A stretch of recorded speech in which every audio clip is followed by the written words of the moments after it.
பிரதம நீதியரசர் பாராளுமன்ற விசேட தெரிவுக்குழு விசாரணைகளிலிருந்து வெளிநடப்பு செய்தமை அதன் நடவடிக்கைகளுக்கு இடையூறாக அமையாதென ஆளும் கட்சி தெரிவித்துள்ளது.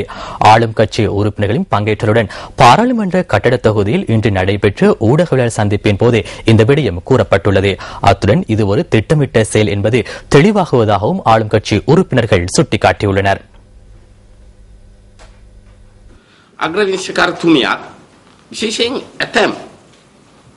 பிரதம நீதியரசரும் சில சட்டத்தரணிகளும் உயர் நீதிமன்றத்தில் பிரதம நீதியரசர் முன்னிலையில் உள்ள வழக்குகளின் பிரதிவாதிகளும் எதிர்க்கட்சி உறுப்பினர்களும் நடந்து கொண்ட விதத்தை நோக்கும் போது எனக்கு தனிப்பட்ட முறையில் சந்தேகம் எழுகின்றது. இந்த விசாரணைகளை எதிர்நோக்காமல் புறக்கணிக்கும் முயற்சி பிரதம நீதியரசரின் சட்டத்தரணிகள் மத்தியில் காணப்பட்டன. தற்போது அதனை உறுதிப்படுத்தி அவரது சட்டத்தரணிகள் பிரதம நீதியரசரையும் அழைத்துக் கொண்டு விசாரணைகளின் நம்பிக்கையில் என தெரிவித்து வெளியேறியுள்ளனர். இது விசாரணைகளுக்கான சிக்கல் என்று நாம் கருதவில்லை.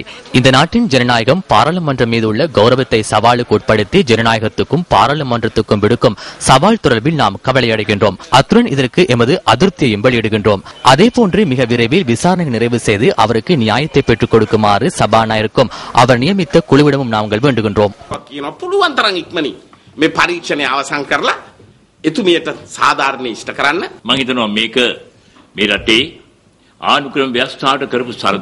இது எமது நாட்டின் அரசியலமைப்பை இழிவுபடுத்தும் ஒரு விடயமாகவே நான் கருதுகின்றேன்.